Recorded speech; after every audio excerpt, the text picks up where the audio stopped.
একটা অপপ্রযুক্তির প্রভাব। এখন আমরা দেখি যে ফুটবলটা আসলে আমাদের মাঠে খেলার কথা বা ক্রিকেটটা মাঠে খেলার কথা, সেটা কিন্তু মানুষ এখন মোবাইলে ডিভাইসে বসে বসে, রুমের মধ্যে বসে বসে অনলাইনে খেলছে। তো এই যে ডিভাইসের প্রতি একটা আসক্তি, এবং এখানে কিন্তু আমরা আমাদের খেলা, আমাদের সবকিছু আমরা এটা মধ্যে একটা সীমাবদ্ধতা করে নিয়েছি।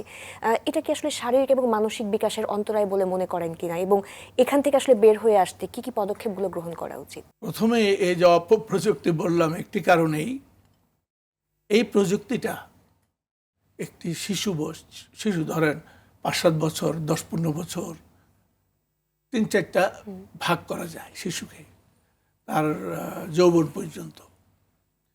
এই প্রতিটি জায়গায় একটা প্রতিবন্ধকতাটা হলো এই অপপ্রযুক্তি। জন্মের পর থেকেই যখন তার একটু সেন্স আসে, দেখে যে তার বন্ধুর হাতে টেলিফোন আছে, বাবা আমার কাছে আবদার, প্রথমে টেলিফোন দাও, পেলো টেলিফোন দেওয়ার পরে এখন খেলা হবে বাংলাদেশের। ইচ্ছা করে সে কিন্তু মাঠে যেতে পারে, কিন্তু সে যাবে না, সে ঘরে বসে এটা দেখতে পারে। এই দেখতে গিয়ে তার অলসতাটাকে আরো বেশি প্রাধান্য দিয়ে ফেলে, তখন সে অলস হয়ে যাচ্ছে।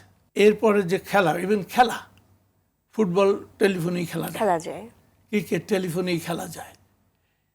এটা আসলে কিন্তু মাঠের খেলা হাতে হয় না। মাঠের খেলাটাকে মাঠেই খেলতে হবে।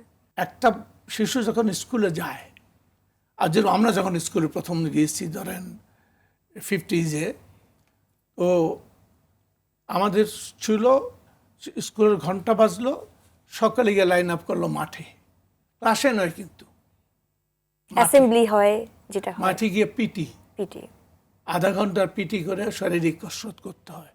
সেটা 8-9 বছরের বাচ্চাও রয়েছে, 15-16 বছরের বাচ্চাও রয়েছে।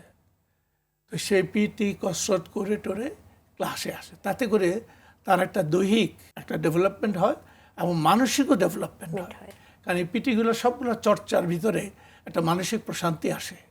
যখন শেষ হয় খুব ভালো লাগে, শরীরটা রিল্যাক্স লাগে, মনে হয় যে আমি কিছু একটা করলাম। তো এই যে আমি একটা কিছু করলাম বা করার স্পৃহা, এই যে শিশুদের ভিতরে জন্মগ্রহণ করায়, এটা কিন্তু একটা বিরাট এফেক্ট।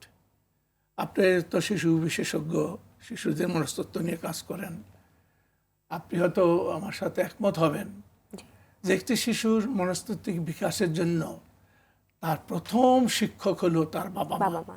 নিঃসন্দেহে তারা তাকে তার নার্সিং করা, তার খাওয়া দাওয়ার প্রতি দৃষ্টি দেওয়া, যে সে নিউট্রিশন ফুড খাচ্ছে কিনা বা পাচ্ছে কিনা চেষ্টা করা, সাধ্যমতো তার চেষ্টা করা দরকার। আর আমাদের দেশে ধরেন ক্রিকেট খেলা একটু উচ্চ মধ্যবিত্তের খেলা, কারণ এটা একটু এক্সপেন্সিভ খেলা, এটাতে অনেক কিছু প্রয়োজন হয়। সেখানে উচ্চ মধ্যবিত্তের প্যারেন্টসদের আবার প্রবলেম হয়, তার ছেলে ক্রিকেট খেলবে না। কেন খেলবে না? ক্রিকেট খেলায় তো কোনো ইনসেন্টিভ নাই। ইনসেন্টিভ হলো আমার ছেলেকে আমি ইঞ্জিনিয়ার বানাবো, ডক্টর বানাবো, বিদেশে পাস করাবো, তো তার জন্য ইনসেন্টিভ হয়ে দাঁড়াবে। তো এটা একটা রং অ্যাটিটিউড।